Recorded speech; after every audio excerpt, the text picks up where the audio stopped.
I don't care who come after that. I don't care what they do after that.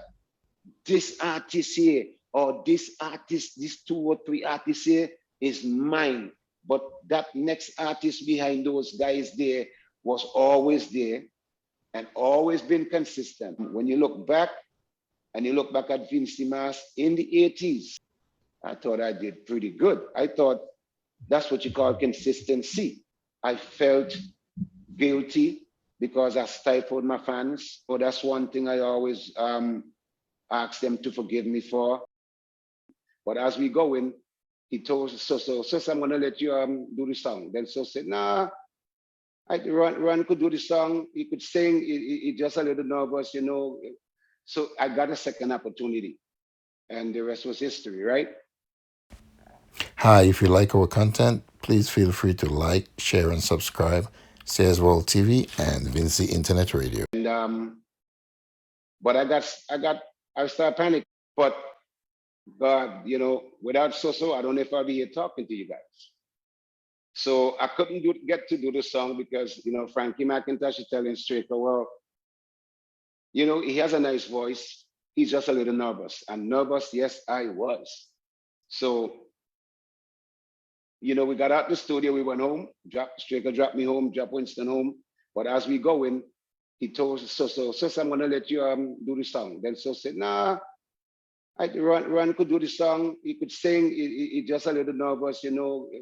So I got a second opportunity, and the rest was history, right?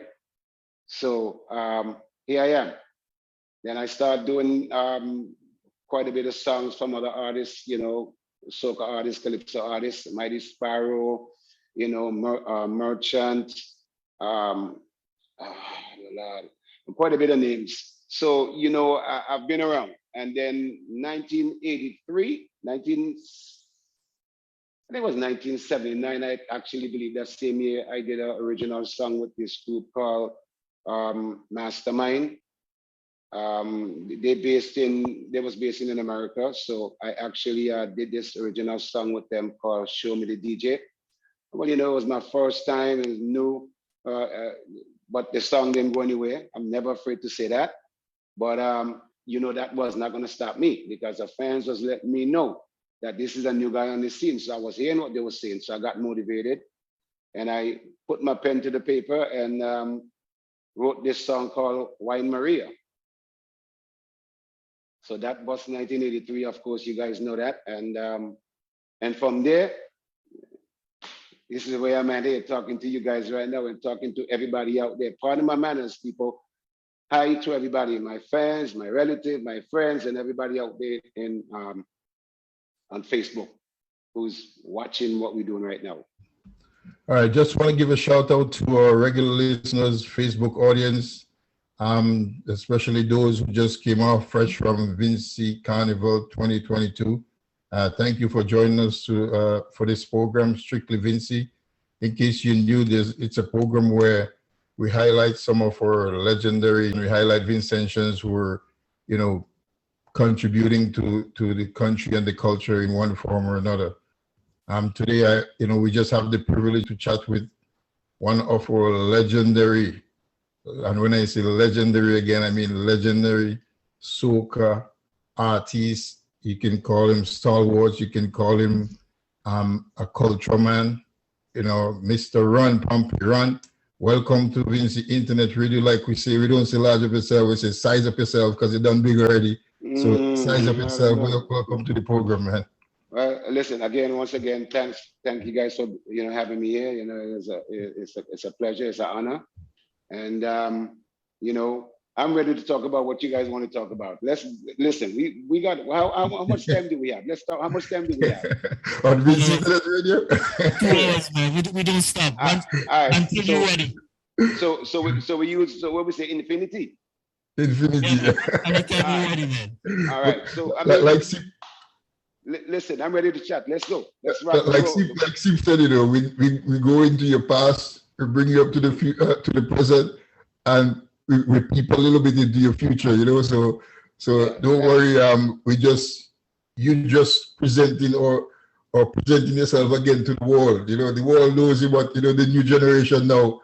needs to know what was going on back then, and Okay. you know how the music reached this stage. You know, the work that you guys, the legends put in back in the day. Usually I would say go back to your humble beginnings, but you just gave us a synopsis of your past, you know, but I really want to understand exactly how you get into the music. You don't really have to cut it short because we need to understand how Ron Pompey with this melodious voice. And I was going through some of your songs again, and I was like, man, these guys had it all put together, like with you, Beckett, Soso. In those days, it was like party till you, like when you're in a dance, you don't want to come off, you know, and you don't get tired, you know. So big up yourself again, Ron, for that contribution. So I want you to tell us, like, around what age you actually started in the music business. Well, let's start, if we're gonna do, let's start by what motivated me to do this. Right. So when I, you know, first of all, when I came to this country, I was very young. I was about 11 and a half years old. I was a kid. So going to school, going to junior. Sorry, for the purpose of our listeners who don't know exactly which country you're talking about. What we're talking about in this country, America. Right. Where I'm at. Because not everybody will really know that you're on foreign soil. Because you did so much from foreign soil that, you know, people really actually thought that you were actually in Vinci doing your thing. No. Yeah, right. Yeah, so I migrated in this country when I was about 11 and a half. So I guess people are going to add it up now to know how old I am. So that was 1975. And, you know, I did my schooling here. And while I was in junior high, I started playing second trumpet. So the instructor, but I find myself singing, you know, before I touch the horn. So he would say, listen, come here. He called me and said, listen, you have a good voice. So you need to put the trumpet down and start singing, because this trumpet is going to affect your voice, your throat. This is what I remember he told me vividly. So I said, okay. I listened to him. But on my day of graduation, I had to play. You know, we all have to play. So the school band had to play. So I played. But that was the last time I took a trumpet up and played a trumpet. So I started singing. But it was only, I used to emulate Michael Jackson. I'm going to be honest with you. I mean, I even went to see him live 1988 at the Garden. I emulate him. I emulate Stevie Wonder with his voice. I have ears for greatness, for great sound. So, you know, I was intertwining everything and just to make it something out of it. And I got motivated from all these things. So when I'm in the shower, I usually would sing. Whatever come to my mind, I would start singing. So my brother, he used to work at Straker record shop, and I guess he might have told Straker I can sing. So when I got to the record shop, Straker looks at me and he says, I hear you could sing. So I said, me? I said, I don't know about that. I sing in the shower. He said, no. So he gave me a cassette. You know, back in the days, it wasn't CD. Right. He would give me a cassette and told me to practice this song. So I had actually about a week to practice the song. Now I have a mirror in my house, and the mirror was taller than me. So, you know, I can see my whole self in the mirror.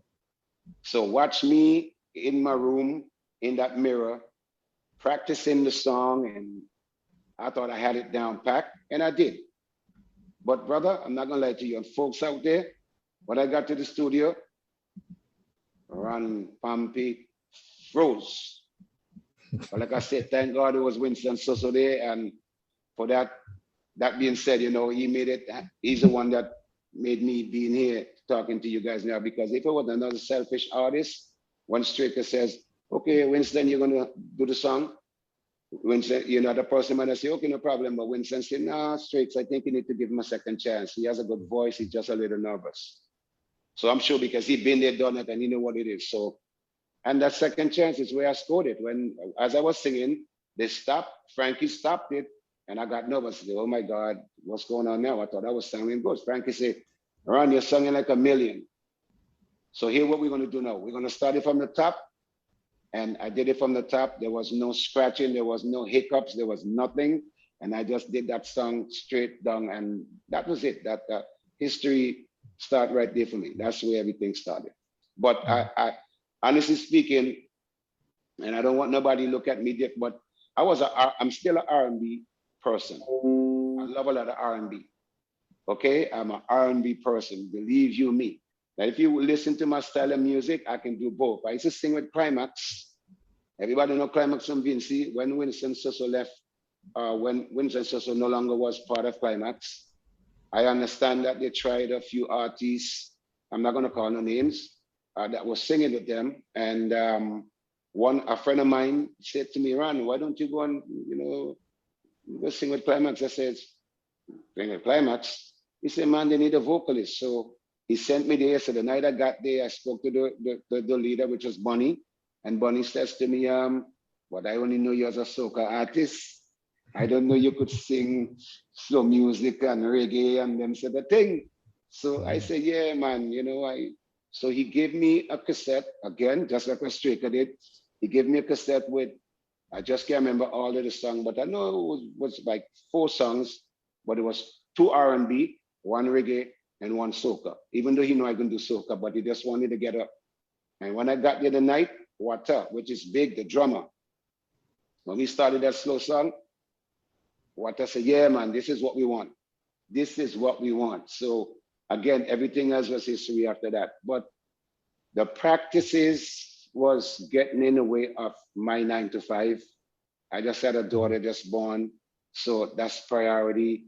And so I was getting a promotion on my job. So it was time for me to say, I told him I can't do this no more with the band, but I stay as a solo artist. So that comes Wine Maria, because I was going to do Wine Maria with Climax.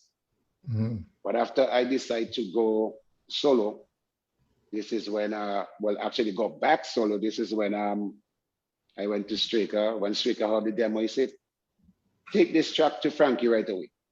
Come back home. That's what I remember he told me, say, come back home, take this track to Frankie. And I did that, and that's how Maria was born. So you pretty much were endorsed by Winston, the legendary. Yes. Okay. I mean, every interview I've ever done since I came into this business, I can't remember there was one interview I haven't mentioned his name. Yeah, man. Even if his name doesn't even pop up, in a question, I'm going to make sure I make a statement about that. So True. His name always pops up. So he's my hero.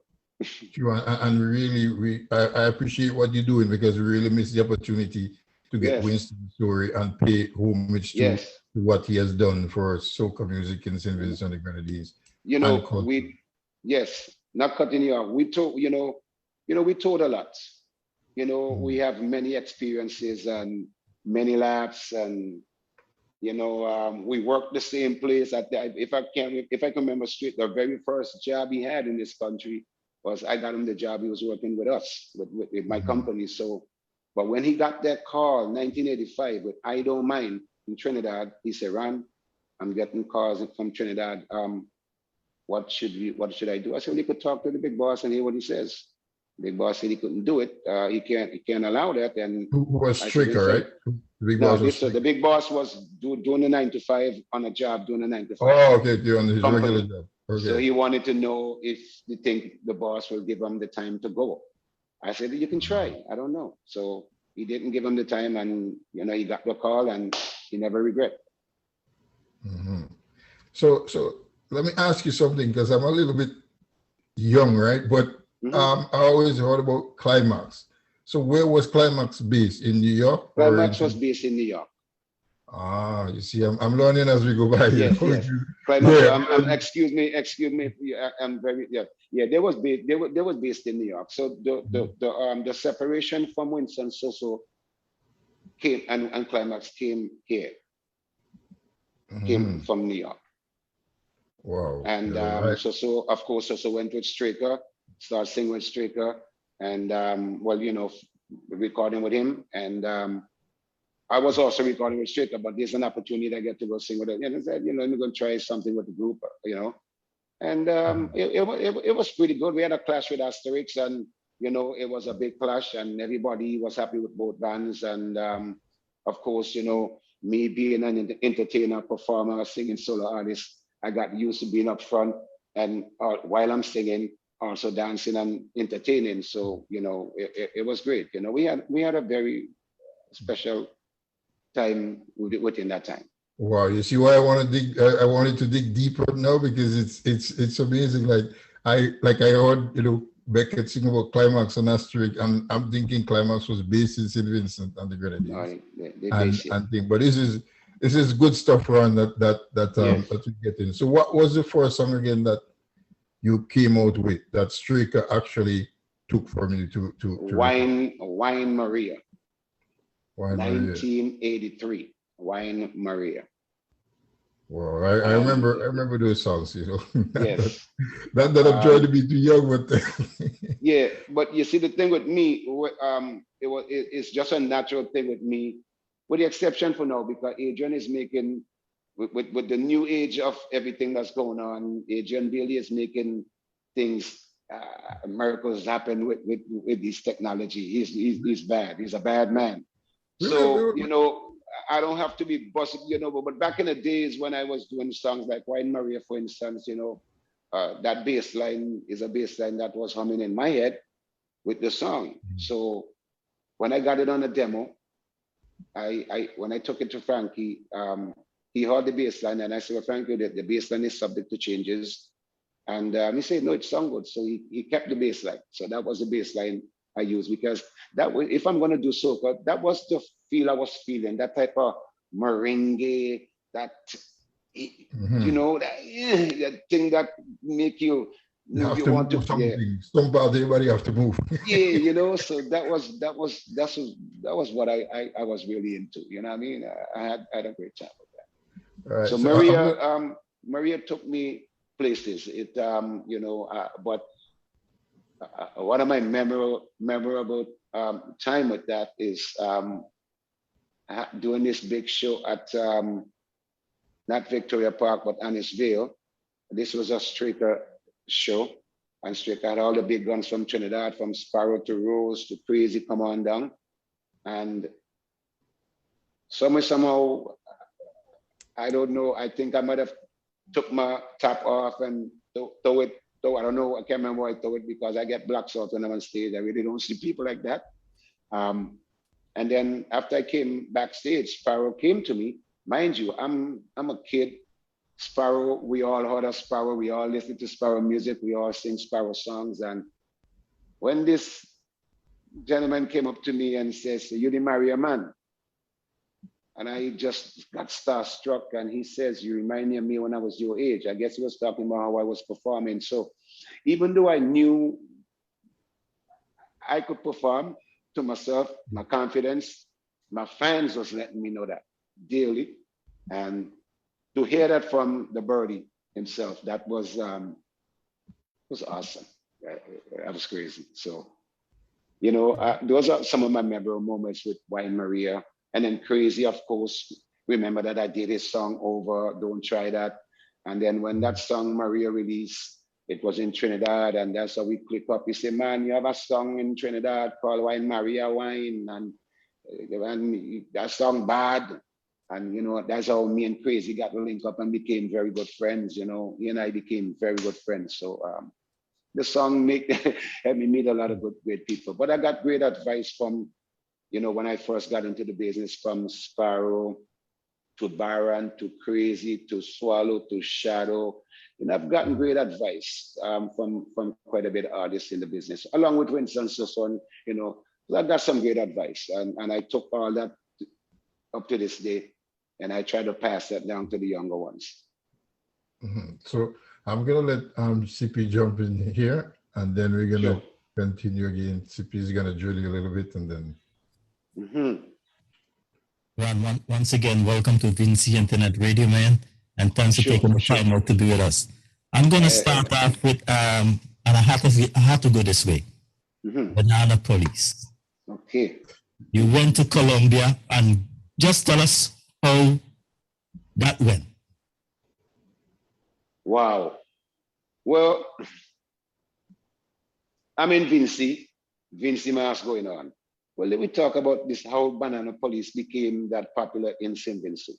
When that album released, they were playing a track I have. The whole album was a very nice album, but they was playing this particular track on this thing.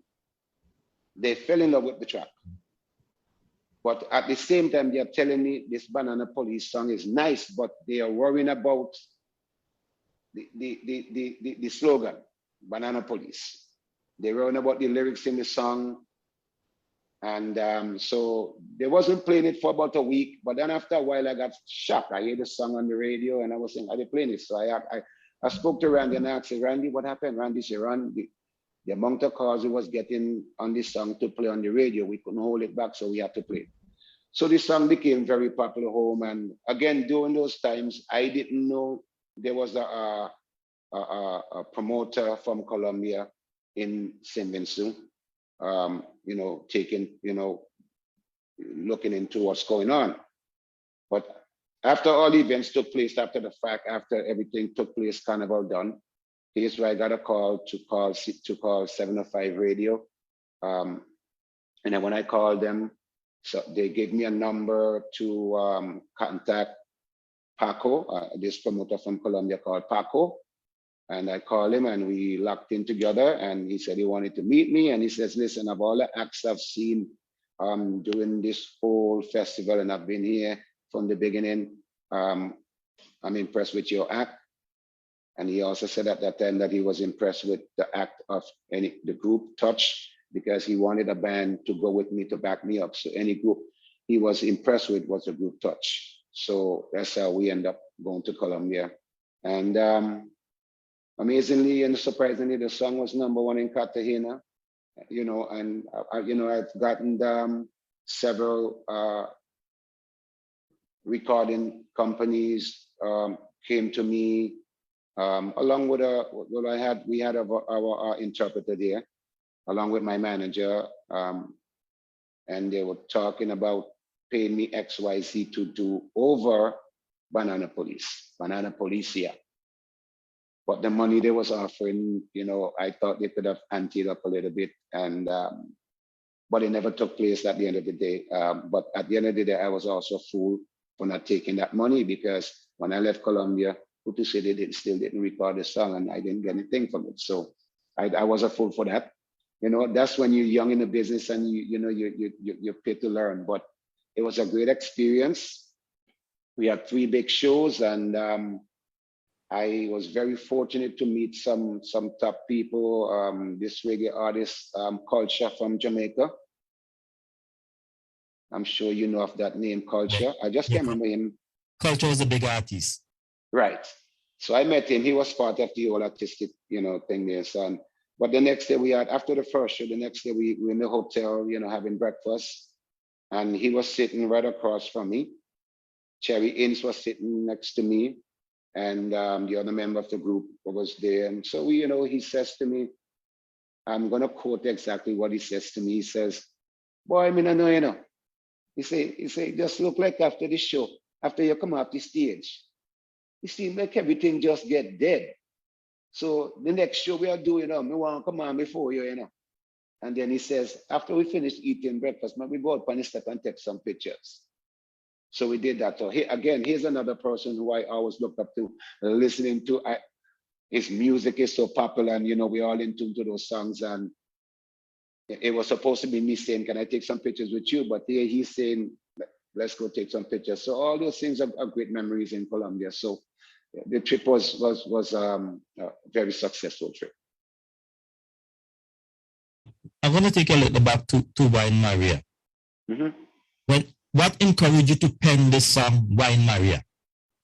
I had I had a job, and on that particular job, there was a lot of Spanish-speaking females working there, and I never had a problem working with females, never. So 3 of them names was Maria. They got 6, 7 Spanish females there. Out of the 7, 3 of them name was Maria. So I said, you know what? I think I'm going to sing a song and I'm going to call it Maria. But I didn't say Wine Maria. I said, I'm going to call it Maria. She said, see, Papi, Good. So I eventually went home the night and start the evening and start writing that song. And that song came and I finished the song in no time because it seemed like everything was right there. And again, I was very young into these things here. So it came naturally to me. And then I took the demo to them on the job and they said, see, Papi, and they start dancing, doing the hey, type thing. You know what I'm saying? People out there know all you feeling what I'm saying. And they let me know right there they was liking the song. So, you know, the song just did what they had to do in Seminsu. I mean, Seminsu had at that particular time, if I can remember clearly, 1983 when I went home, which I'm going home for the first time for a carnival, participating in carnival as an artist. And the songs are on commercials at the airport. You know, people telling man, song big. There was 3 songs that time. I think it was Vinci Mas. Posa had a song called Go Right Up in There. And I had my song called Wine Maria. Those 3 songs I remember vividly was pretty popular home at those times. And so for those of the young folks who don't know about these things there, so when you talk about Ron Pompey, you was asking all about tell you something about Ron Pompey. I'm talking up now, right?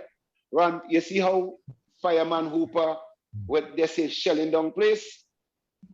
Believe it or not, Ron Pompey was shelling down. And I shouldn't even say was, because I still got it.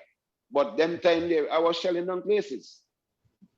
And you know, when you see me now at this point in time in my career and see what I'm doing, you only have to have some visualize and have some imagination. And I'm sure you have sense and smartness to know, well, if he's moving like this at this age, you could imagine what he was doing at that time. So now you guys could go on YouTube and check out some of the videos, you know, and then you can see what I'm talking about. But I've been around, been there, done that. Ron, Wine Maria also, how big that song took you? Where did it take you out? Well, I mean, it took me quite a bit of places in terms of in the States of America at that time. Again, I don't want to get into some specifics because then, you know, we on social media and I don't want to get into that, but there was some politics in between there with that track, even from home in Seminsu, the politics started there, but I couldn't see that because I was too young and too innocent to know what was going on. And so let's just say without calling names that a promoter wanted me in Trinidad. And after the fact, I met the promoter. The promoter said, man, I was trying to get in touch with you. I meet somebody and I tell the person to get in touch with you, but I see that person all the time and that person never tell me anything about it. And it happened twice. And also the same thing happened in going to Grenada, the Caracou. So again, without even saying all these things here, I'll leave that alone. But in terms of, I got best new single, you know, at that time, best new artist, best new single. That much my accomplishments. And I did a lot of shows around the place. There was a magazine they had here in America here called Class Magazine. I also made the Class Magazine, I think was number 15 out of 100 at that time. So the songs, it took me, I made a few dollars from the song. I did a lot of shows, I'm not gonna lie to you. Did a lot of shows, and the song was very well taken by people. And the funny thing now that I'm saying these things here, when I go places now in my career touring now, that is a song I must do because the people would tell me where I'm going. You have to sing that song. You know? It's that song Wine Maria. You have to sing that song. So it's a song that I find myself sings a lot when I'm traveling. In case you just joined us, we're talking to the legendary Vincentian soca artist, Mr. Ron Pompey, Moulton Sayers alongside CP Borg. Ron, you brought us, you know, a bunch of songs. Like your catalog is deep. There's no doubt about it. You gave us Rock the Party, Boat Ride, Back on Track, Vinci Fever, of course, Wine Maria, Banana Police, and now the vibes is, and now, Yeah, well, a bunch of them, I don't even have time to call all of them, you know. But right now the vibe is nice, but we're gonna get to the vibe is nice later on. I know CP asked you about Wine Maria, but I have my Poso one that I want to ask you, not that you're gonna ask about all of them, but Banana Police. It's kind of such a vague topic to sing about Banana Police, and I just wanted you to explain to us, like I know like back in the day, banana was the thing in St. Vincent and the Grenadines. So explain to us the concept behind Banana Police and why you call it Banana Police, why you call them Banana Police. Okay, well, first, the experience came from Asterix. The band Asterix was on a tour here in New York. And beautiful summer evening. The group was up by this basement, which is my uncle's basement. This is where the group will eventually practice. So they came around there and, you know, we just talking summer, you know, things was going on in New York, summertime. And I remember 2 officers passed by and they did the right thing. They did a nod like hello, and we recognized them, said hello to them. So about 10 minutes later, there was a rush. And I didn't know what was going on. Nobody, but I was in front of some of the band members. So I get the worst of it. I was pushed down in this garbage can, and one gun to my head, the other one gun to my stomach, and one tell me don't move, the other one tell me to get up. So I didn't know what to do. So all I did was just shut my eye and let me take this one. I remember that. So, but some of the members ran downstairs in the basement. So that gave them now, you're going to hear the full story with this before we move on. So that gave the officers, when they saw guys running down in the basement, they thought, well, maybe there's something going on, maybe there's drugs going on because people going back and forth. That's one basement, nothing now go on. Let me see that, nothing now go on.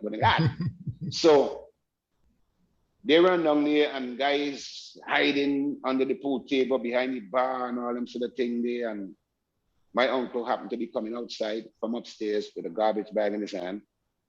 And he saw the whole fiasco going on out there. And he says to the officer, what's going on? The officer tell him to shut up. I remember that. So he told the officers, well, you can't tell me to shut up. This is my place.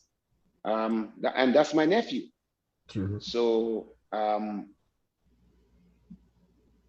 everybody just trying to figure out what was going on. Now the whole attention downstairs now. I end up downstairs. Then I have another uncle on my mother's side. The first uncle who owns the place is on my father's side. My uncle on my mother's side said, officer, you know what you guys just did there was wrong. So he said, let me get your badge number. So from the time my uncle asked the question, they ripped their badge off and they walked out and said they had the wrong place. No, those same officers, eventually I'm going to see them on the news, maybe about 3 months later, for maybe I can't see this thing on Facebook, but you know, they got arrested for whatever, protecting people who got whatever. And so I started to say, wait, those are the same people that I got to do this song. I got to write this song. So that's why I started to say, be careful what you do. Police have the eyes on you. And I also said, if it ain't you, don't dig nothing. But if it's you, it's me, then it's me and you. So when they're telling me in St. Vincent that, oh, the reason why you didn't win All-Star, mind you, if anybody remember that All-Star competition, I mean, everybody and their mama had me as the winner. And there's videotapes to show that, including announcers who they hired to come in, Neville Bush, Clark Tate, and these guys to come and MC part of the show. After the first song, tell me, listen, Ron, you could do lally with the second song for the second round, and you still win. The person that win, wife, came to me in front of him and said, Ron, we know you win, but they give it to him. There's nothing we can do about it. But I'm a sportsman. I took him out. I took out the winner the next day. We sat down, have a fish dinner. We talked about it. He says, again, I think you win, but they give it to me. There's not much I could do about it. So I know they took that away from me in the face, but they can't take away my belief from that song, from what I did. And then now, the Wednesday I was in town, I hear they asking, who get road march? Banana Police? Because there were three songs in competition. It was my song, Banana Police. It was Touch had a song called Back Off. And a guy named Phoenix had a song called Let Me Through Victoria Park. Yeah. So Larry narrowed it down to two for one reason. The reason being that we know the song Phoenix, we know how this song was written. It wasn't really projected. It was just a local song. So they have to narrow it down to Touch and me. But here is where I was giving myself the edge, and people can't think me. I said my tempo for Banana Police was up tempo. Of course, Touch had the layback type thing. So I'm gonna get the edge with that because this song was big. So every band that got to the barracks will stop whatever they're doing and they will play Banana Police. So when I hear the youth man say we got the road march Banana Police, I can honestly say, well, I guess they must realize what they did to me in the All-Star competition, so they gave me the road march. Other man, road march really in history is supposed to call out on a Wednesday afternoon, if we remember that vividly. They called out road march on Thursday evening or late Thursday afternoon. That's when road march was called. And the road march was given to Posa. I don't know if it was Mountain Mama, I believe. Yeah, I think it's Mountain Mama. Now, everybody knows, and you all give me my free time platform to say this. Everybody knows man, talk the talk, man. Don't worry. Banana Police was the bigger track. Everybody knows that Banana Police had the tempo. It had the lyrics. It had the drive. It had everything. The slogan. Kids was loving this song. And when kids love a song, you can't fool them. And again, the politics. Well, Beckett did one thing. I had jerseys that year. Square Deal Shippers and I decided we're going to come together and so we had a truck on the road. So we had jerseys. So Beckett did a guest appearance that night. And he says to me he wants one of my t-shirts to put on. So I gave him one of the Banana Police t-shirt and he put it on. That is where he performed and did his guest appearance into. So I knew what the song, I knew what I did that year.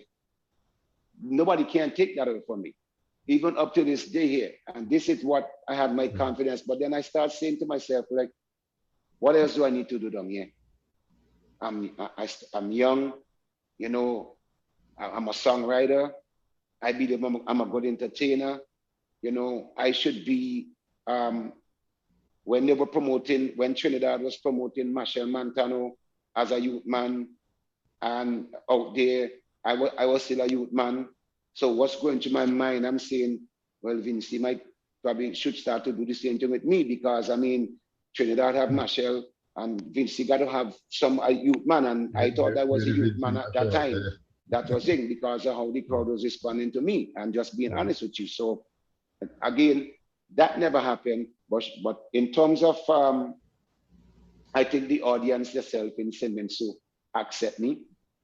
And I think that was the most important thing because like I said, if they had 10,000 people in Victoria Park competition night All-Star, I say the only persons that probably still know I win, but they only give that to, and the thing I'm hearing is that they went to school with that individual. 3 of them went to school with that individual. And I'm hearing this next thing, because you sing about police and you call police name. And that take me right back to Toiler when Toiler sing, who killed the puppy? Inspector Bassett. Did that get road march in St. Vincent? That get road march, right? And people, I did. And I believe it did, right? So when I hearing, because I sing about police and And then I also understand that night of the competition in Victoria Park that police had to escort judges out of the park because it was a pandemonium. It was crazy. I've seen a lot of things. I see man get ahead, bust some policeman because of this song here. I see a lot of things happening with this song here.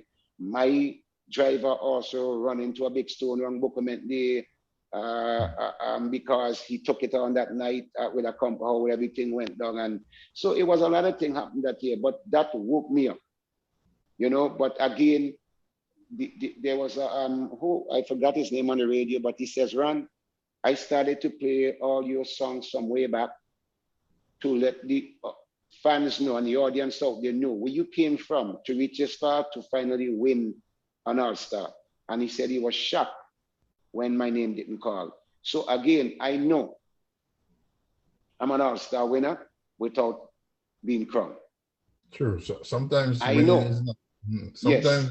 Sometimes getting the actual price is not the winner, you know? Right. Being there, putting yourself out there, you give a performance, like you said, to the people. I mean, Exactly. what is the judge? The judge, they just make their own assessment of things. But the general public, when the general public accepts you, then you know that you're there. But exactly. You still haven't told me why you call it Banana Police. That's what I want to know. Why so now we back in the days, so before I came to America, we used to call, you know, those auxiliary officers. Yes. We used to call those auxiliary officers. This is just in, I don't know if it was just in my district in Layu, but we used to call those officers the Banana Police because we were saying that there wasn't the real police. Mm. But after my experience with what happened with the officers there in New York, in Brooklyn, I decided, well, you know what? So since we're on the topic of there wasn't the real police, then I'm gonna call this song Banana Police because they are not real.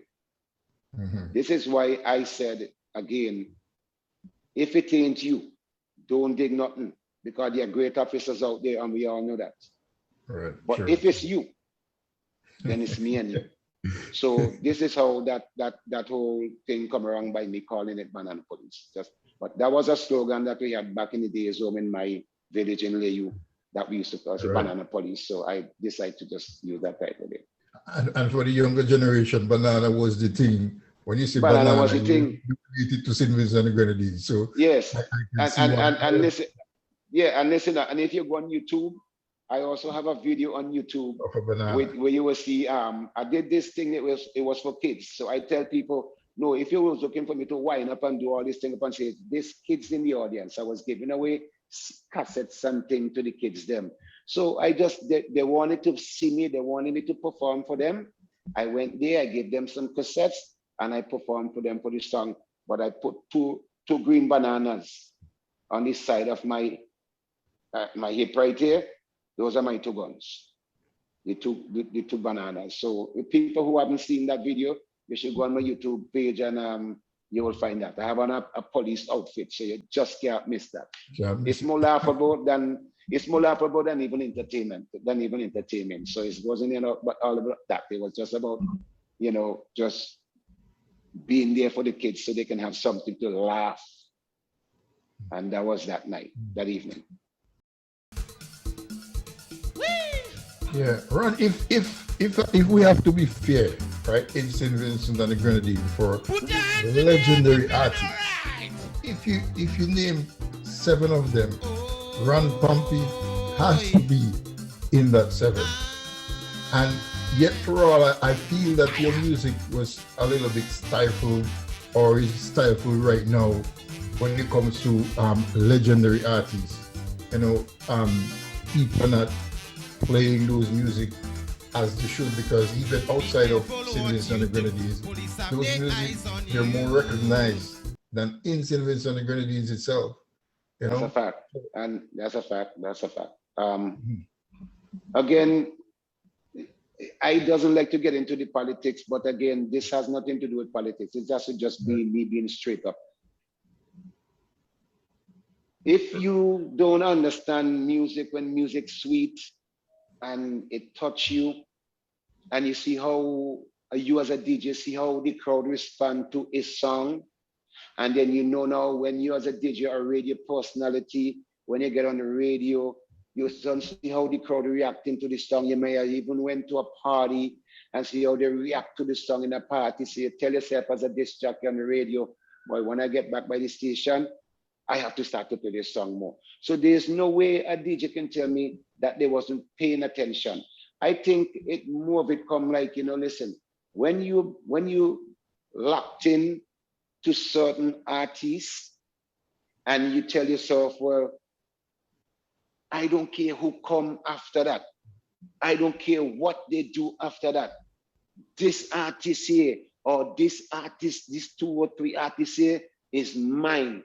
But that next artist behind those guys there was always there and always been consistent. I tell people, sure. I tell people one thing. I don't need to argue, let my music talk for itself. Guys, when you look back and you look back at Vincy Mas in the 80s, when I came out 1983 from with Wine Maria, if you watch my career path in Vincy Mas from 83, I thought I did pretty good. I thought that's what you call consistency. There's always going to be a hiccup in between 1 year or 2 years, but for the most part, nobody couldn't say this kid right here on Pompey was not consistent musically. Again, the Vincy audience up here will let me know that. They respond because anytime we do shows, they sometimes I don't even have to sing. They could do it for me.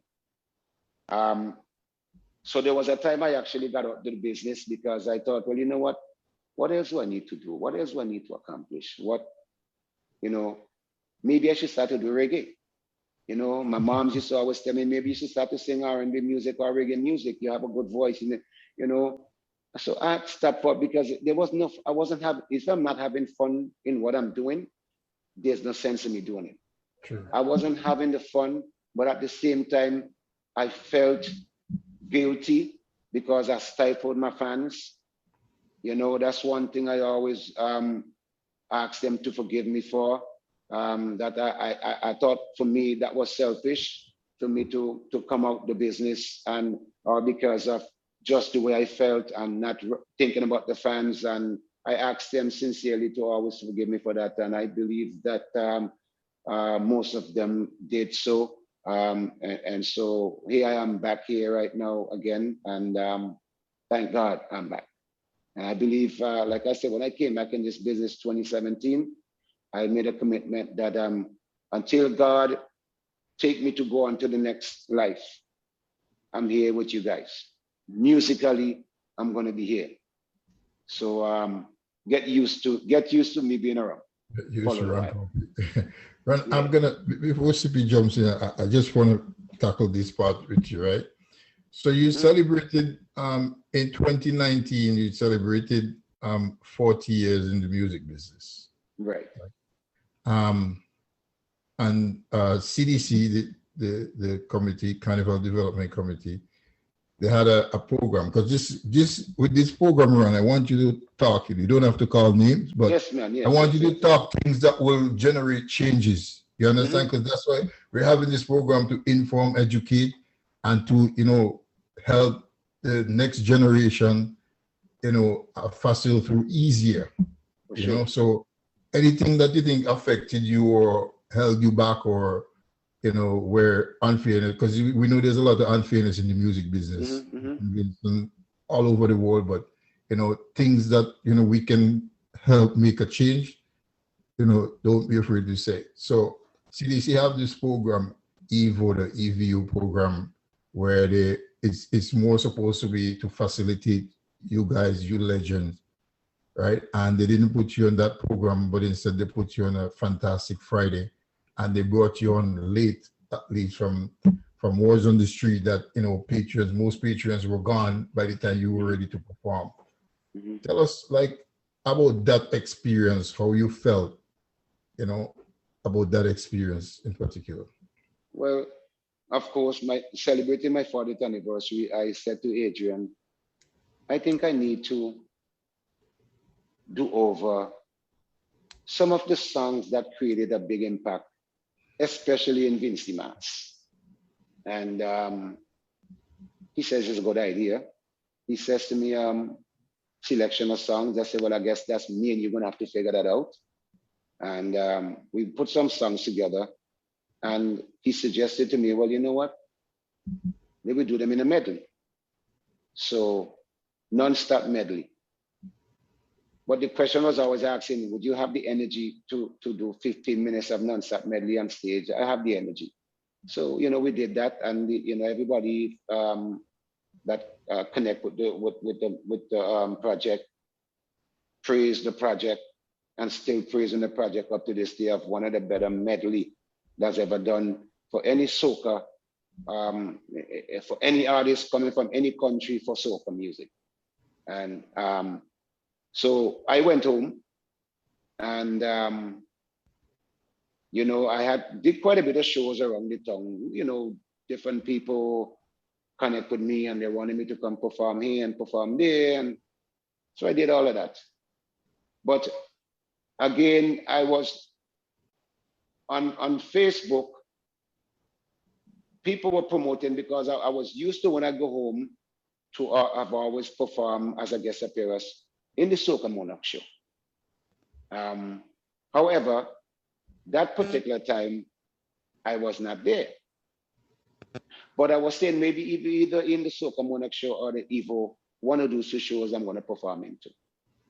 Blindfoldedly, I wasn't expecting to perform in this Fantaxis Friday or whatever they call the show. Honestly speaking, I wanted to back out the show, but I said, again, I have fans, and I'm the type of artist that even if there were two people inside the stands, my job at that point in time was to satisfy those two people, not to go up there and disappoint and look disappointed on stage. I'm sure my performance didn't show that. I still went up there and did my thing. So disappointed, of course I was disappointed. In so many different ways.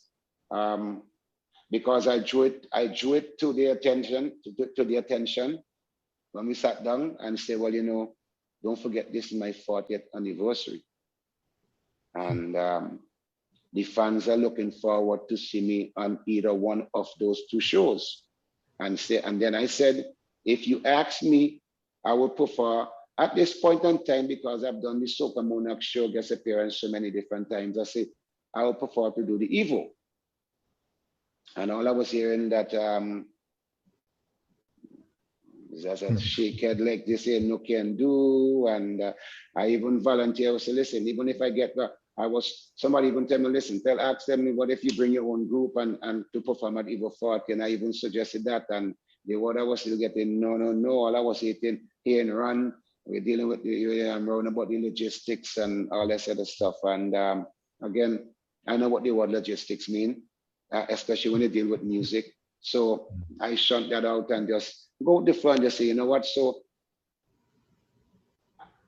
I made a statement to an individual, and I made it, and I believe I probably might stick to that, because I'm very, when, that shocked me, and the fans was disappointed. And what's so sad about it is that people that went to the show would have come and tell me that, Ron, that show was missing you, because of how you are from way back and you could entertain the crowd wanted that. So unfortunately, I wasn't there. But again, that came,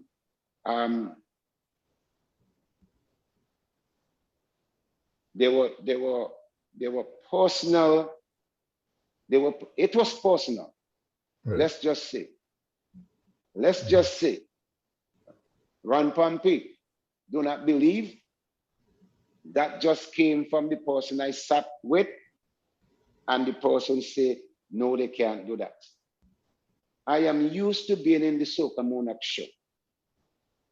And one of the things they tell me, once I'm coming home, to call in advance, let them know I'm coming home. So I will do that. So I would always appear in the Soca Monarch show. And so this one moment, there was a moment I wasn't in the Soca Monarch show. Well, and my name wasn't calling, and I made a phone call, and the person said, "What? They crazy?" I tell him, "No, they're not supposed to have you. They're supposed to have you in the Soca Monarch show." So I got a call back minutes later. You're in the Soca Monarch show. So I don't know what happened now. I mean, let me say I don't know. I sense what happened. But again, this show here, and I told Burke, when I come to do this interview, I don't have a problem talking about personal things. And when I say personal, these things happened in the past. I never, because I back down from nothing when I come to be talking. But after 40 some odd years in this business, I had some great songs. But when I recorded this new track called Vibes Nice, I called Adrian Bailey and tell him I have a song that he might like. And when we went there and he heard it, we started Fist 5 and he started to work on the song. I had a chorus for the song. I didn't like the chorus. I wasn't feeling it. I go home, I listen to it a million times, and I say, I had to change the chorus, and then it comes to this thing here. So we feel in the song, we get a lot of views from the song. We're getting calls from England, we're getting calls from, again, from Canada. We're getting calls from singers, from some of the radio personalities, why this song didn't release on time, and this and that. So again, we had plans for the song. I started late. I didn't plan to record because of the pandemic. We're just coming out the pandemic, and I didn't want to go back into like it was too early. So I said, you know what? But the fans just telling me, no, you should do something. So I did a song, and that was the song. So we get in, and so at some point in time in this interview, my focus is to talk about Vibes Nice. Because, you know, at some time when you do this type of interview, you know, I don't want nobody out there who on Facebook watching and falling asleep and starting that. They want to hear music, and I want to give them music, not just that. Some of them, I'm sure, glad to hear what I'm saying, and I'm glad to say what I'm saying. But at the same time, there are also another part of the audience that probably want to hear some music at the same time. So, but if his questions have to be asked. But I change my mind first, I see you ready for action. Plenty women, lots of women, trail a load of them in the pum shorts. Let me pick up the phone and tell all my friends, see vibes nice, I think we outside again. Say yeah. I said the vibes nice, I think we outside again. Say yeah. We smoking the highest grade, and I see in my head. Vibes nice, I think we outside again. Say yeah. Once we touch the road, we not hesitate. We gon' make the ground shake like an earthquake. Everything moving, no currency. It's a great. Hearts they cannot good. Now the party start. Put your hands in the air, make a wavy away. The vibes nice, I think we outside again. Say yeah. I said the vibes nice, I think we outside again. Say yeah. We smoking the highest grade, and now shaking my head. Vibes nice, I think we outside again. Say yeah. When you started with Agent Bailey, I think it's about 2018. Yes. Tell us how you get in contact with Agent Bailey, and I think your first song was Keep Loving Me. The first song I think was Keep Loving Me, yes. So I got, amazingly, one person inboxed me, and the person says, asked me, have you ever thought about working with Adrian Bailey? I think if you guys work together, you all could do something special. I said, you know, it came across like maybe one of these days we're gonna meet up, but I never thought about strong saying, let me connect it to Adrian and say, let me do something together. But when the person said he think we should connect, I said, okay. And then I think like 2 or 3 days later, somebody says to me, I don't know if that person and that person have a a friend relationship, and they talk and say, listen, man, man, you work with Adrian Bailey, you know. I say, wait a second here. You know, you the second person tell me that, and then a third person tell me the same thing. So I contact Adrian, and I tell him the stories, and say, yeah, well. So I tell him, I say, I want to do about Keep Loving Me, you know, remix, you know, get Fire in the House, but to do the track with me, and you know, again, that's how we started, and we have a great connect, like veins touching each other, like we feeling each other. He know what I want, and he know, and I know what I'm expecting of him from him when it comes to my songs. You know, I've never been disappointed with him. What I like with him, he's so cool. He's cool like a cucumber. He's cool like Frankie, man. He's remind me of Frankie so much, just laid back, and he don't get excited like the average Joe get excited and get up and start moving around and say, boy, run this song bad. I will get excited before he get excited. He will just sit down and look at me and shake his head,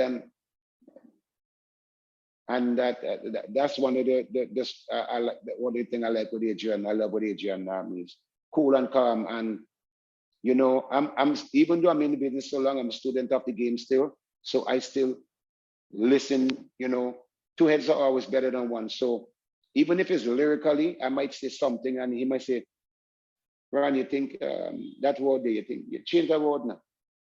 I say, all right, you think so? I ain't arguing with him, and I say, you think so? He will say, yeah, change it, man, and I will change it. And and it sound good. So we work together. I listens to him when he suggests things to me and thing like that. We're not going north and south with each other here. We're on the same page. When we start doing this track here, he says to me, listen, don't think about Vincy Mas right now. You know, he have some things he wants to do with the song, with the drums, and we don't want to rush nothing. If people gonna connect with the song, no matter when the song come out, they are going to connect with the song. And then I says, you know, I didn't use the word but and but and but. I says, okay, no problem, got you. So I say, hey, what we gonna do? We're gonna launch this song on Vincy Day, which we have Vincy Day in New York. So I said, this is where we're gonna launch the song. So that's a big, as you know, that's a big open area where you see Vincy. You want to see Vincy people in one area, I like to see Vincy people. So we're gonna launch on Vincy Day, even though they haven't started to promote it yet. But if God give me health and strength, I will be at Vincy Day performing, and yeah, performing this track too, because I have a dance for them. I have a dance for them on this song, you know. Yeah, I know Adrian a long time, and my days working at a particular real cool guy. Very cool. I mean, when we did this medley, you know, is how he construct the whole medley together, intertwine everything and non-stop. You don't have to stop, you know, when you're dancing to this thing here to the next song. It's one on to the next, and you know, he have done some amazing works for me, and you know, stuff like Lion Coming, which is a Run for Cover. You know, you got it going on, you got it. You know, the style he's got, the style that he does, the things he does, and my style is what I want. Not taking nothing away from another producer, because we have some great producers. We got people like Parry. You know, I mean, Frankie is not in this category. Okay, you know, Frankie kind of like take the back seat now and giving the youngsters like Adrian and the Parrys and the Cherries and these guys who are very great young producers in this business, you know. So I rate them all and I hail them all, because they all done something to me at some point. Cherry have done a song for me 2017, you know, Wine for Wine, you know. Parry have done stuff for me 2008. All I Want Is You, All I Want, Who Is the Man, and a song called One Foot. So never gonna put down nobody. It's just that Adrian is my producer now, and it's obvious that if I'm gonna praise somebody out there because he's doing a great job, I'm gonna praise Adrian Bailey. You did a raga soca. Tell us a little bit how you got into raga soca. Don't forget, I'm glad you asked the question. Don't forget, I had a song called Rock the Party. Yeah, that was a big one as well. So Rock the Party, that's where everything started. You know, that's the era when things start. That's when raga, you know, raga didn't start with what I just did, you know. Raga started when I did Them Time Day. That Rock the Party is a raga song. That is in case of people don't know, that is the first, and I always tell people to look that up. Frankie McIntosh says to me, what you asking me to do right now, you are the first artist who will be doing this. First artist putting keyboard horns in any soca song. I'm pointing to my chest. I started that 1986. I tell people there was nothing such as that before 1986. I started that, 1986, and everybody else followed. Rock the Party, Vincy Fever. Now, if you could look back 1985 if you want, and go back, you're not gonna find no keyboard things. And I was motivated with that from Janet Jackson have some songs using keyboard horns in them time. The songs like Control and them sort of thing, you know, so I told Frankie, then Frankie said, boy, if you do that, you'll be the first. So we did that. And then he says, this rap, because you know, I did a rap in the Rock the Party song to rock your body like this, rock your body like that. Again, that is the first raga soca or soca song that you have a direct rap into. So there were two things created in this song that particular year, 1986, that a lot of people really don't know about. So I'm glad that you give me this platform to kind of like spread it out and let the fans and everybody else know some of the things that I've done musically for the art form. How many dogs inside here tonight? We're going to tease some dogs. And when they tease them, you go, sick up. Sick up. Oh, yeah. Right now, the vibe is nice, Ron. The vibe is nice. We're talking to legendary soca artists. Listen up. Before we go on, you know that song there on Rock the Party, I forgot to post it. You know, I came in first run-up, which is second in All-Star Competition 1986 with those two tracks, Rock the Party and Vincy Fever. Yeah, so like we were saying now, we talk about vibes nice. Listen, you know, we're introducing, okay. We're talking to legendary soca artist, Mr. Rod Pompey. My name is Bolton Sayers alongside my co-host here, CP Bork, and you're live inside Vincy Internet Radio.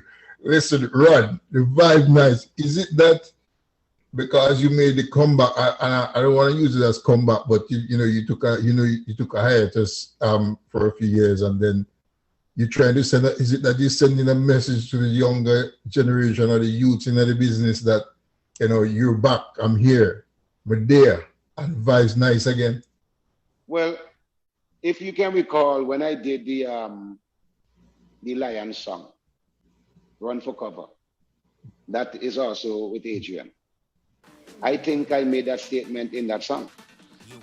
I made that statement when I said, all I hearing is boop, bap, ribbidi dap, I and I this and I that. Something is wrong with my ears. I seeing things I think I hear. You dance all songs when them DJs rapping, and even though we are West Indians, there's something, but you can't understand what did you say there? So I did all of that in the Lion song. So I let the people them know I am back in the Lion song. So there shouldn't be any surprise that because I've been in the business a long time. Age have nothing to do with music, and I tell people, even at this age here, because I still have to get it from my fans that, and even my peers, artists tell me who came and see me perform, say, listen, man, you look like you ain't skip a beat. If you ask me how I feel in terms of physically, I feel like I'm in my early 30s. When I'm on stage, there's no limitation. There's no and I plan to be. I tell my kids, I say, no, this year I'm behaving real bad this year, because so when I say the vibes come along, because we know we was 2 years away from any kind of thing going on with the pandemic. So with everything start to open up again now, it's only right that I say the vibe nice and thing. We outside again.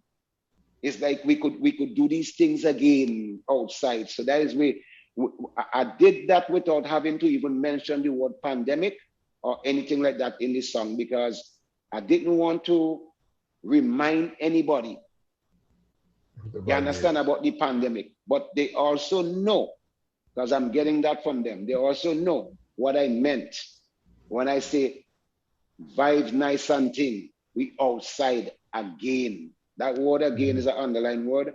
They knew what I was talking about. So they're relating to the song. And, like I said, the beat, how Adrian put that together, and how all that sweetness, and how he add the spice and the this and the that to make it taste so nice. And that's what's going on with this song. The song have me hype.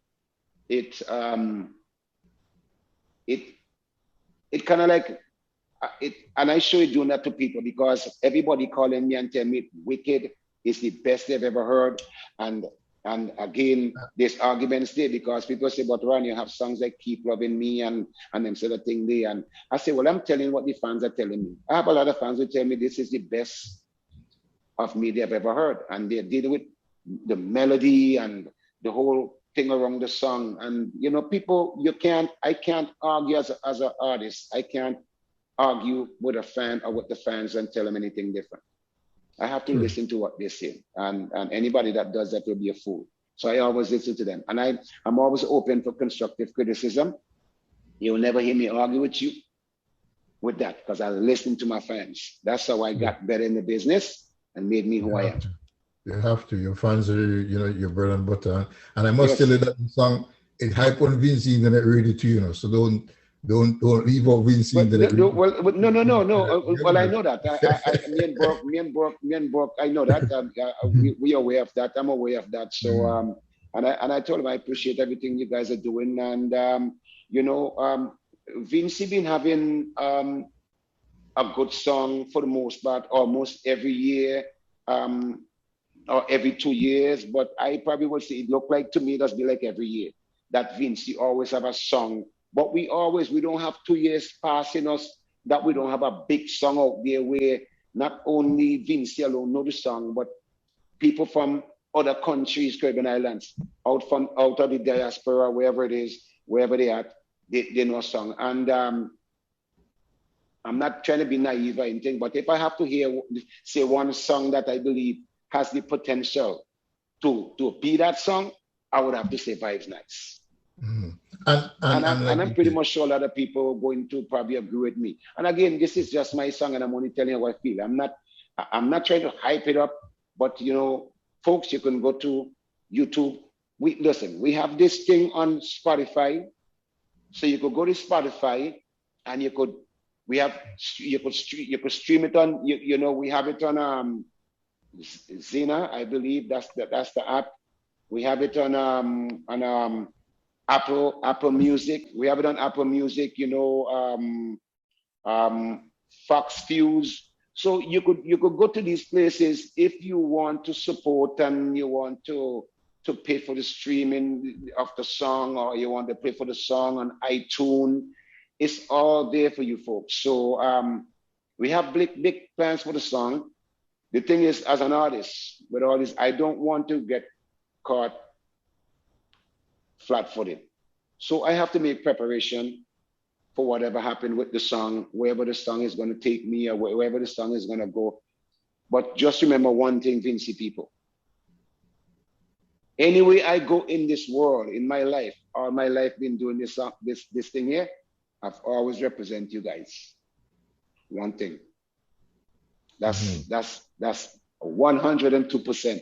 I represent Vincy people. Anywhere I go and perform, I'm proud to know that I'm representing Vinci. Whether it's here, there, or everywhere, I'm proud to know I represent Vinci.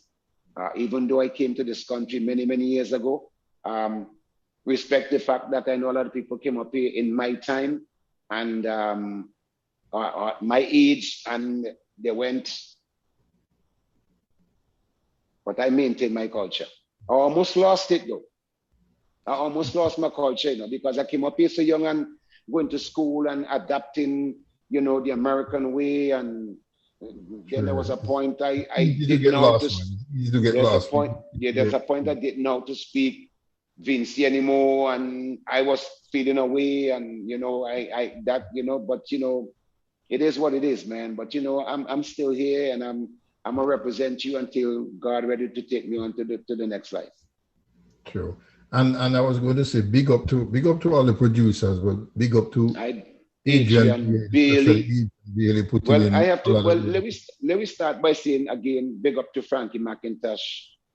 Well, I was coming to that. I was going to ask you about your experience with Frankie. Okay. Well, all right. So let me talk about Vibe. We're on Vibe Nights right now. Let me talk about Vibe Nights. So when we talk about Vibe Nights, if you're talking Vibe Nights, then we're talking AB. AB for me is Adrian Bailey. So when I address him, sometimes I just address him AB, and he, you know, AB is Adrian Bailey. Not saying at all you should address him the same with top, but that is just how as an artist. The last time I put a so in front of his name because he's a maestro. Yes, he is. And believe it or not, he also look up to Frankie that way too. That type of way too. So he's a humble guy, and he knows what Frankie put into this art form, and he idolized that, and he respect that. So, and like you said, Frankie's in a league by its own. You know, Frankie's in his own little. Yes, you know. And he is Adrian trying to make his own path, or creating his own path in this field, being a producer. He's doing everything, and everything that you hear. This man gets on the bass, literally getting on the bass guitar, playing the bass, you know, playing the rhythm guitar. Of course, you know, he plays the keyboards, and so he does everything. Sure. When I say everything, he does everything. He mixes, he masters. I've already had people contact me and want to know if this guy is in Brooklyn. When they're ready, they want to be able to go contact this guy. So I'm glad at some point in time I'm able to one hand clap is the other, that we both connect and we're helping each other. And I'm always proud to talk about Adrian Bailey. The same way I'm proud to talk about Winston Soso. The same way I'm proud to talk about when we talk about Vinci. True. And Adrian, he works with the veteran, he works with the youngsters coming up, he works with international stars, you know. So Adrian, pick up yourself, Adrian. Of course, you know, he's the one that did the Kevin Little, you know, big song for Kevin Little Day. You know, he did that, Turn Me On. So, you know, this guy been out there. Listen, I know some people have their own producers, and I know there's always a urge sometime in between, inside here, always saying, boy, I would like you to do a song for me, boy. I would like to do a song with him. You know, you always have them type of feelings there as an artist. You always have that. But again, that's a decision one should make. I don't make my decision. You know, Adrian Bailey is my producer. You know, he know when to put me in my place. You understand? And the great thing about it, when he does that, he does it. There's not to say we don't have no argument at him, but he knows when to put my place, and then all I can say, okay, sir, I got you. You're right.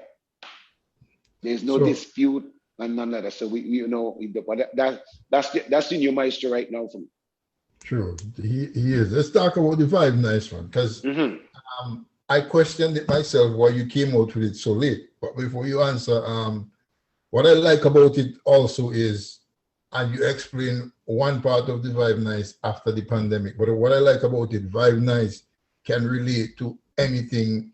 Like, for example, Vinci Carnival just finished. you can still come and say, boy, the vibe nice. Yeah, the vibe You understand? nice. Yeah.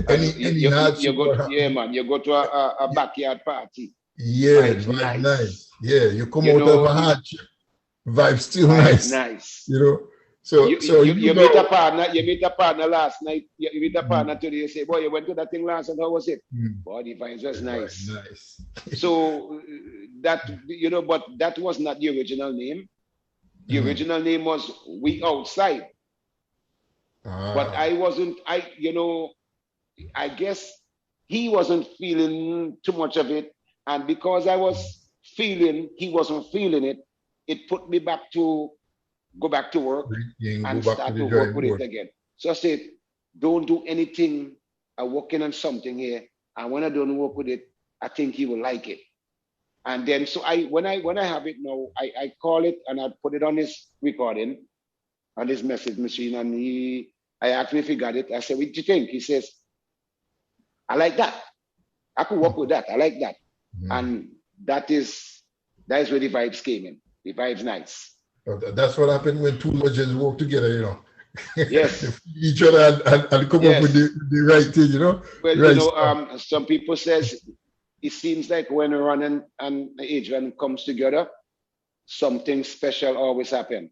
And you know what? I'm beginning to be a believer of that too, because again, I am coming with what I come with. Okay, I'm a songwriter, I'm an entertainer, and he's also, and I also know who I'm with. So I also know who I'm with. So I have faith and trust in him. He also have faith and trust in me. And again, I am so easy to go with and work with as an artist that if there's something I didn't say right or something he think I could tweak a little bit, he will let me know that. So I tell him, I say, listen, I say, look, I don't do my part. I put down my vocals. Do what you had to do. And Shanique Rogers, because there's no way I could call this song or mention this song without mentioning Shanique Rogers, who have done such a phenomenal job on as a background vocals on the song, along with Adrian Bailey. They both did the background vocals on the song, and that was fantastic. And again, Byron Gardens. Gardens, for his contribution, and he's very inspiring. He also let me know my values and how he sees me. So, and he's always been a fan of mine. Even when I first started, I used to remember seeing Gardens and Soka Jones, God bless the dead. See those guys around in front stage, always up in the front, and it's because we are the same generation as youths, and I remember vividly, they used to go crazy. So, so big up Gardens for his contribution and continued inspiration that he've always, keep me up to date and let me know that I'm still one of the artists out there. And, I still could do a lot of things on stage that he don't see a lot of people still could do. So, of course, things like that will motivate you. But I always say the day I can't whine on stage anymore, I done with the stage. I retire in. But as long as I have this reason, I could still why not do it. But I tell people, we all said again, the vibe's nice. The vibe's nice. So I'm telling all you, I need the people them to do. And you go and whether you're going on my page, Facebook page, you go on Gardens page, or you go on Adrian Bailey page or YouTube, and you look at it and listen, comment on the song. Don't just listen to the song, you like it, and all people have that problem there. Because we have to change that. The same way I have to make changes musically. Or comment. Don't be afraid to comment on the songs and give your feelings. A few people done that. Negative and positive comments are. Yeah, but I need the comments, because the comments are so important. What it does, it let me know where I'm going. It let me know, okay, all right, you know what? This is what they want. I'm feeling their vibes, but I want them to give me a little comment, drop something to let me know that you like it. But let me know what you think. I love comments. I always like people to criticize. I just criticize my own self. Just be respectful of the criticism, Yes, but I criticize myself. I'm very, but I'm very methodical. You know, I like to do things properly. You know, I'm a neat freak. So when it comes to music, when I'm on stage, I may behave like a lunatic, but I have a coolness and a mellowness to my performance when I'm on stage. So I bring the best of both worlds. So, you know, folks, I'm back. And like I say, vibes nice. All you know, vibes nice. And all you go, click it, like it, comment on it. Don't be afraid to comment on it and let me know what's going on. Let me ask you this. So you've been writing songs, and your songs are they have longevity. They can keep going on and on. You play it 10, 20 years from now, it's still, the vibe's still nice, as we say, right? What advice would you give to the younger generation? Like, you know, the music changed up a little bit. What advice would you give to the younger generation, the younger artists, so that the music can perpetuate to another generation? Well, you know, one of the pressure I had as a songwriter, because I started young, is that I also started young having kids. You know, I was 19 years old when my kid's mother, you know, got pregnant. So I wanted to, you see, my futuristic plans that I had having a kid and writing, I didn't want my daughter or my kid to come and saying, "Daddy, what you just said there, Daddy, what's that?" You know, I didn't want, you know, so I had to make sure I keep my lyrics clean. Some of my songs might be on a tourist street where you could pick it your way you want to take it. But for the most part, most of my songwritings, people was able to take the songs to the house and play it on a Saturday morning while they're cleaning and the kids are in the house, and they could dance without having to say, "No, I can't play this song here because I don't want to hear the lyrics in the song." So that having kids and loving my kids and respecting them so much kind of like motivated me to stay on that path of, you know, you could write, but just be careful of what you're writing, because there are people out there listening, and your songs are music is very influential. I know that. So I didn't want nobody to say that they was influenced by certain things in the song to do what they did. I've had people tell me that I've influenced them to come into the business doing, you know, singing, which is positive. But I didn't want it to be, "Oh, I came into the business because you say certain things in your lyrics that got me and make me doing this here." If it is for good purposes, I really don't want to hear it. So for the kids, for the young ones, is one, you have to be a leader. And leadership doesn't start at an old age. People think leadership starts at an old age. Leadership starts at a young age. Mm-hmm. You could develop those skills at a very young age, meaning that you don't want to follow. You want to do what you feel. So when you do what you feel, you don't work a day in your life. So when I sit down and writing songs, I always try to, you know, think about the last song I wrote. I always try to think about, I don't want this song to sound like the next song, because I've heard a lot of people got songs out there, and when I listen to their whole program of songs, a lot of them sound the same. They just have different lyrics. You know, I could urge anybody to listen to all my songs from when I started, and I guarantee you that all my songs there's none sung alike. They all different feel, different flavor, different ideas.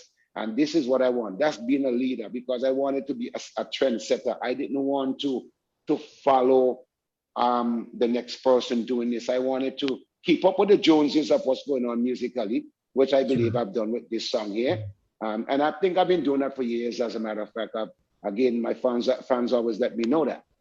But this particular track here, I know that people have to relate to this song here, because they could understand vibes nice and we outside again. We outside again is a slogan already out there, but in the contents of the song, it blends in properly to give it a flavor and the melodic feel to the song and the lyrical everything. The flow of the song. It made this song a great song. Yeah, I'm not gonna ask you to dance because I know you say you have a dance for it. But before I go over to CP, give us a little acapella of your favorite part in the Vibes Nice.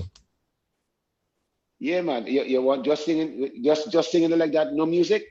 A little favorite part. I don't know if CP have any music line up there, but I don't know if CP have it line up there. Or, let me do it right now. Here we go. Yeah. I do the last verse, and everybody talking about the last verse. We bring in the party energy. It's hard to contain, just let it be. Don't fight the feeling, body to body. That's how we party.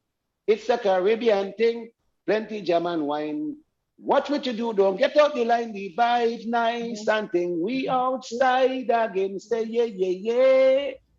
Yeah. I say the vibe nice and thing. We outside again, say yeah, yeah, yeah. Yeah, you're supposed to say that part. I know. Maybe you can't sing, you know. No, but you see, that is the catch, because the fans out, they're not going to be saying the first yeah with me now. It's the second yeah when I say yeah. Yeah, man. You understand? So I'm a little bit shy too, you know. That you're a little shy. I'm a little bit shy. Well, you know, I tell you, when I get to this part right here, I'm in my own department. So there's no shyness there. But I tell people all the time, I just have females telling me, but how you gonna be shy and you on the stage? And you see, when I get on stage, I don't see people. I don't know what I'll be doing until after the fact people took out pictures or video and say I did all of that. I just don't see people. You know, I don't know if it's a problem.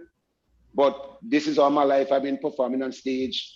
I just don't. I'm so caught up into what I'm doing because I don't want to make mistakes. And like I said, I'm so methodical. I try to do everything proper. And people pay the money to come and see you perform. You want to do it right, even if it's free. You still want to do it right. I'm gonna be a critic in front of your face now. You know what this song is sing? The Run Pompey trademark. Yeah, see that. You see, but that come for another time and another song. Right? That come for another time and another song. I understand what you're singing and what you're saying. A lot of people, you know, even Adrian asked me about what's your trademark, and I had to. It took me a few seconds looking back on trademark, and I have repeated trademark. Trademark, I know is there. You know, them kind of things there. So that's my trademark. So I like the you see that is Run Pompey singing. Yes, exactly. So again, I tell you, this is why we have these things, and I have to listen to my fans. And by doing that, I can rest assured that my next project, you probably might hear something similar to that will remind you and say, he said something. Okay, all right, you bring his signature back. So I will remember myself to make sure I intertwine that into my next recording. Yeah, man. See?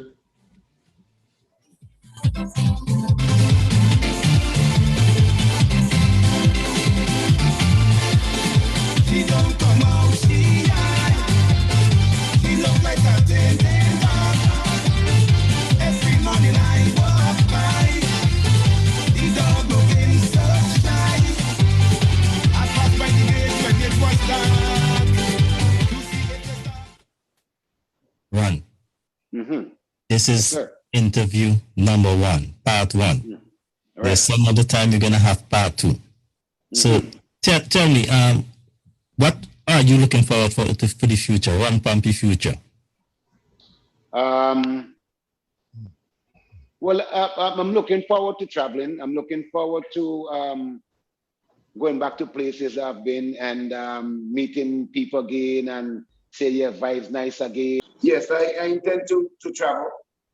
You know, I intend to do, again, we are setting plans to some. I hope I don't build my hopes up too high, but we're getting some great results. And looking to meet people again, go places and vibe, nice and vibes up the place again musically, and still show them that I still have it.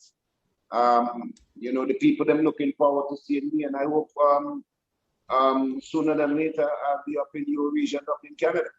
So you guys got to start to work on something up there to organize that there, because it's a long time I ain't see Canada. So and I don't want to just take a trip in Canada just to take a trip. The trip have to be worthwhile. In other words, now I'm coming up there to perform for my Vincy Canadian people. Don't worry. Just let us know, man. We can take care of you. All right. I take it. I keep your word for that. Keeping your word for that. You just gotta let us know all this. So what advice you have, like, say, for younger artists, in the sense of some artists, they do like to take advice. Some artists, you cannot give them the advice that you want. So how you plan to get across to these artists who, as we say sometimes in our old culture, tough head? Yeah, but you have artists that are willing to listen. I was told many years ago that the wisest man was a man happiness.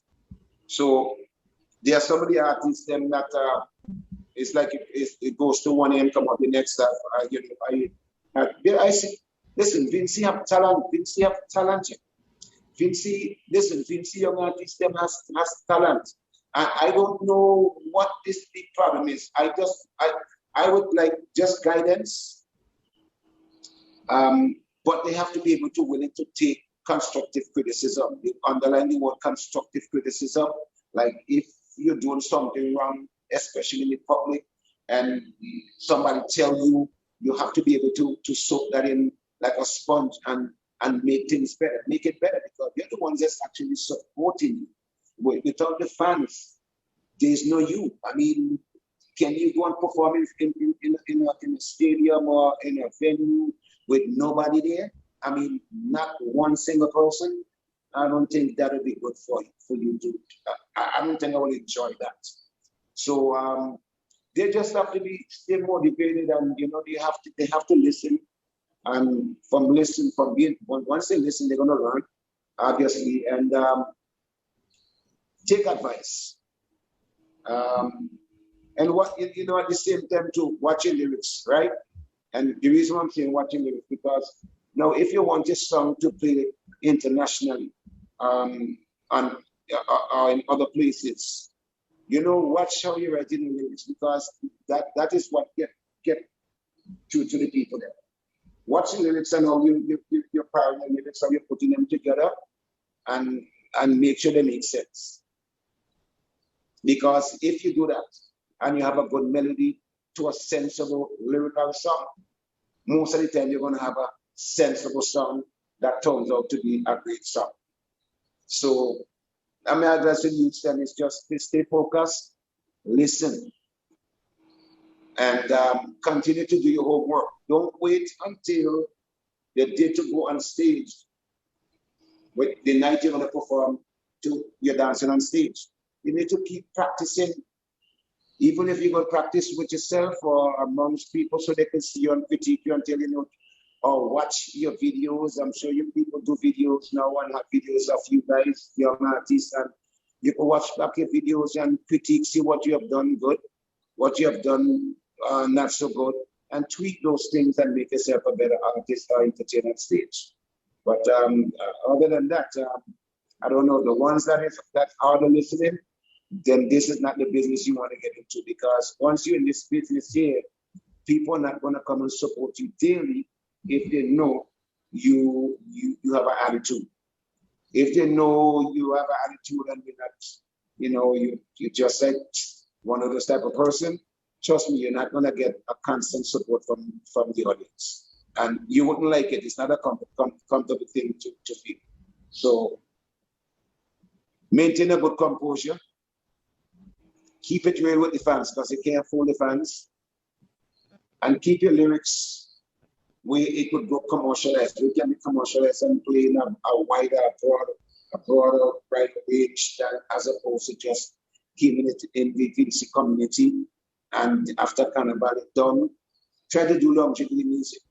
Like I said, lyrical music where it could go on after Vincy Mass go on. So those are my advice I could give to young artists. And they know daily, those who know me and don't know me, they know I respect everything that you're doing. I respect their talent because their talent. Some of the ideas, some of these young artists coming up with, guys, is incredible. And I don't know myself if I would have come up with some of those ideas. So there are some great ideas from some of these young artists, and they are the next ones who's coming to fall in the path. So I encourage even the older artists, in my time, to help out the youth as much as they can. And the help doesn't have to come like physical or monetary help. Just some moral support. Sometimes these youths not need. You call them on the phone and you give them moral support. Is very important. So I encourage you older guys to also, and don't give up if you see they're trying to shunt you out 1 or 2 times, because you're only doing that because they're not used to getting that type of instructions. So you the one that have to plant seed in their brain so they can start paying attention to for them to be successful. They have to listen, and they have to listen to the older artists who paved the way for them to be successful as they are right now. As you say, good advice is case. Ron, I want to thank you for taking time out to be with me. I'm going to give Moulton the last word, but I have to thank you for taking time out to be on Vinci Internet Radio. And remember, anytime you want to be back on Vinci Internet Radio, man, you don't have to wait for me to call you. Just send me a message, man, and we'll organize that. It was a really wonderful interview, and I really enjoyed it. And I'm going to pass you over to Moulton to have the last word. Yeah, respect every time. Respect every time. Yeah, well, Ron, as you know, like I still have a bunch of questions to ask you, but that's for another show. Don't worry about it. But we say Ron Pompey interview part 2. Yeah, man. The fans, just like all the fans want more music, I'm sure they're gonna want more on it. Don't worry. Nice. But I just want to ask you before we go to a quick assessment of Vinci Carnival 2022. Your opinion. Repeat that. I just want to ask you for a quick assessment of Vinci Carnival 2022 in your view. You see, I don't like to give assessments when I don't have a full grasp of what really took place in Vinci Mass. And so I don't want to say something, and I don't want to sugarcoat anything. So all I've been hearing from people who are carnival goers and carnival lovers, Vinci Mass was nice. And that's all I want to hear in my ears. Vinci Mass was nice, considering the situation that we're coming out of the pandemic and everything, that I'm glad we all said again and we're back. But I hear 1 or 2 different songs come out of Vinci Mass, and my cousin, people, for those who don't know, Kenny Christopher, who won the road match, he's my cousin. If you watch his face and watch my face, we have a slight resemblance, but we are cousins. So I whenever you get a chance, and anybody that's in this interview, if you want to tell him the same, tell him I say congratulations, and I'll reach out to him at some point in time to bring him up on his accomplishments. But I'm happy for it. Yeah, congratulations to Kemi. But you answer like a lawyer, like you had the counsel advice in terms of the way you answer the question. So quickly, do you see 20 years from now the music propelling to another level? That yes, I could see it. I could see it, and it's going there slowly. But I also believe what is going to happen with music is that it's going to, they say what goes around comes around. I think it's going to come back to be a voice thing. Remember what I tell you, right? It's going to come back to be a voice thing, that people want to hear voices again. People want to hear voices again. People want to hear, when you wake up in the morning. Voice and melody and... Yeah, when you hear birds chirping, when you hear 1 or 2 birds chirping, and you start to hear the melody, they're letting out the mouth. It's natural. When you hear dogs, 6 and 7 dogs barking, they all ain't barking the same melody. True. They're all barking a different chord coming out their mouth, a different thing. And I just listen to all those things. I just listen to when cock crow in the morning. That give a different tone of this one have a shorter tone, this one have a longer, this. I just listen to everything Mother Nature wise and put them things together to help me, motivate me to when I'm ready to write. Yeah? So It's not just a simple thing, just taking up a pen and paper and write from here. I just do it from the heart. Because if it didn't come from the heart, I can't start it. I can't start if it didn't come from the heart. Absolutely. Everything has to come from the heart, man. So tell the fans now, or the folks where they can follow you on social media and where they can find your music. And how promoters can get in touch with you as well. Well, obviously they could look up on my YouTube page, just type in Ron Pompey and on YouTube, and then you can see a selection of songs there from way back and up to present, and we have had everybody's trying to still feel outside in terms of putting on functions and stuff like that, but I'm going to be appearing in Health and Strength at VC Day, which is in Hector State Park. So that might be the first performance that people will get a chance to see me, and I hope, and I asking everybody to come out for that, because it's going to be a monstrous time. People are excited to just to come back to those type of things. So I can anticipate it's going to be crazy. The vibe's going to be nice, real nice. And they can find you also on Facebook as Ron. Yes, they could find me on Facebook. They could communicate with me on Facebook. You see the thing with me, and I don't want nobody to say I'm fresh when it comes to Facebook. But I'm sure you probably might partially agree with me. If you are going to send out a request for me to accept you on Facebook, I need to see a face.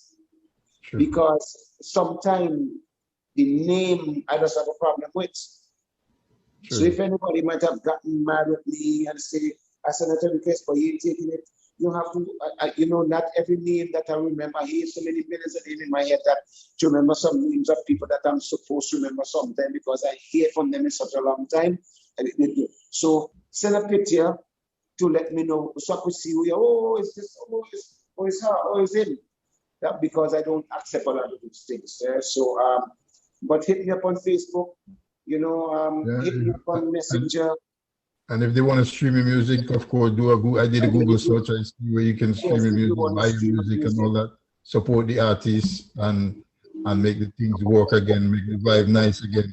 So Ron, it's been an absolute privilege and pleasure to have this conversation with you, man. And it's always you're always welcome to Vincent Internet Radio, like CP said, and I'm pretty sure we're going to touch base again in the near future. Thank you for your time. For sure, and I appreciate it. But I just want to, I appreciate that. Just want to say one thing before I go.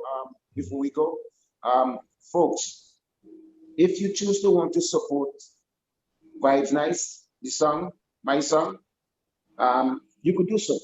We have, like I said, it's on Spotify, it's on Apple Music, it's on Denzer. I think it's DEENZER. Fox Views. You all know about, you young folks know, and you folks know about these things. And if you don't, yes, just get me and just go on Spotify or Apple Music, and you could stream the song if you want, or you could purchase the song on iTunes. I mean, it's one song, so you're not going to spend no dollars. Maybe this song probably might cost you, I can't remember, but I don't even think it's costing you $2. So so if you want to support, you're free to do that. But I know the easiest thing for the fans to do is to go on YouTube and they could get this song for free. But I'm just saying, use the word, two-letter word, if you choose to want to support the cause. So we can always bring you nice music, which we always want to bring you that. But just so you know what, I will support him. I appreciate the support on Vibes Nice. So you can go on these sites and you could get the song, and we appreciate that very much. So until then, again, I appreciate it. It's been an honor, it's been a pleasure doing this interview, this comfortable, long and comfortable and cozy interview. I'm in an AC area here now in this room doing this interview. So I appreciate everything you guys are doing, and continue to promote Vincent Music. You're doing a great job. And I will continue to do what I'm doing when it comes to Vincent Music. I will do my uttermost best to continue to promote and put our music on the way pillar. It's already there because we have people like Skinny Fabulous and Kevin, and them guys, and Problem guys who done, you know, them guys, everybody don't do their thing. So my job is to continue what I've been doing for many, many years. So hopefully this song take me on the next level where I will continue to do that, and I will do research for Vinci, because I'm a Vinci by heart. Right here. Right here. Let me see how they touch all your heart. Let me see how touch your heart to Vinci by heart. And I want to see everybody on Facebook out there. I can't see all of them, but all they could speak. Touch all your heart at this moment. And if you have somebody next to you, give them a fist. And if it's your woman, hug them. And if it's a friend, give them a hug and tell them you love them. Because I love all. Peace out.